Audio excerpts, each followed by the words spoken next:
arritur shpenzimet ushtarake. Ky është momenti shumë i çuditshëm që po ndodh me Shtetet Bashkuara të Amerikës sot, apo dje u njoftua që të harxojnë për vitin që vjen 1.5 trilion, pra nga 800 apo 1 trilion që e kishin si vjet buxhetin ushtarak, po bëjnë 1.5. Është shenja tipike e perandorive në rënje. Pra nëse do të dëgjoja lajmin që Shtetet Bashkuara të Amerikës po mundohen po shikojnë mundësira për të paksuar shpenzimet ushtarake, për të sjellë në përputhje me mundësitë që kanë për taksimin, sepse vitin e kaluar kanë mbyllur me 1.8 trilion dollar deficit buxhetin, si vjet parashikohet deficiti buxhetor që të arrijë afërsisht 3 trilion dollar. Pra,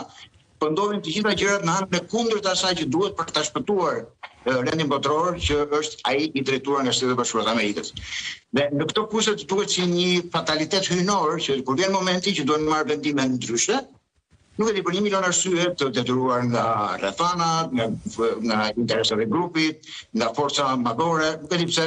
të gjitha perandorit, po të shikosh që nga Spanja, si thash në shekullin 16-17, dhe ajo që po ndodh sot me Shtetet Bashkuara të Amerikës, shfaqen një formë vërtet shqetësuese si ka mundësi që të gjitha e kanë parë se çfarë ka ndodhur me perandorit paraardhësit të tyre dhe bëjnë të njëjtat gabime. Do doja shumë që disa mesazhe lexoheshin ndryshe dhe vendimet ishin ndryshe dhe shpresoj si shtatë dhe juve, si pas ka thënë dhe kryeministrja e Italisë, që fuqitë e mëdha të gjejnë një mënyrë të ulen tavolinë dhe ta bëjnë kalimin e rendit nëse do duhet, pra nëse vërtet në këtë garë ekonomike kinezët të çojnë më përpara se amerikanët, kalimi i rendeve të jetë sa më i butë, apo të gjejë gjithsesi kushin atë pjesë të kekut, atë pjesë të tortës që i takon në ekonominë botërore. Dhe sigurisht kjo do t'rregojë nëse njerëzimi ka mësuar apo jo nga e shkuara shpeshherë tragjike e tij. Dhe pyetja e fundit, zoti ambasador. Në kohë të tilla, mes luftës dhe paqes, si duhet sillen vendet e vogla, vendet që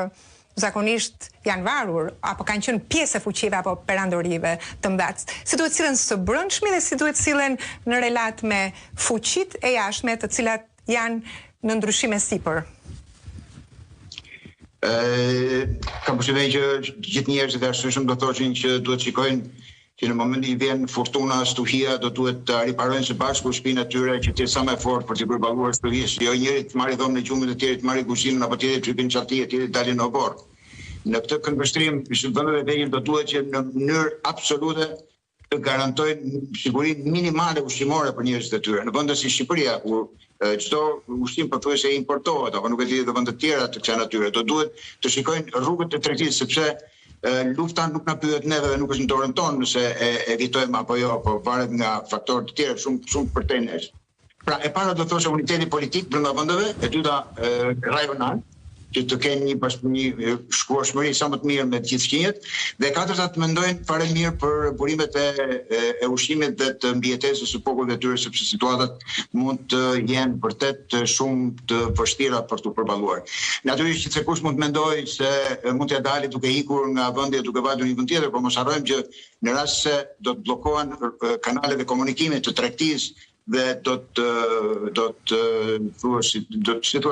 të jenë luftanie që do të qarkullojnë nëpër detyra dhe oqeane dhe jo dhe këto anije të transportit, atëherë ja vlen vërtet që duhet menduar dy herë. Kam përshtypjen që shpesh me njerëzimin ndodh si puna e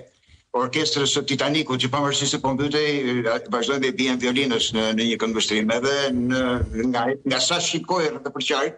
jo vetëm këtu ne, po edhe në shkallë botërore, ka një pasardit madhe në raport me shenjat shumë të dukshme të tensioneve në rritje dhe të përdorimit të dhunës. Po të shikosh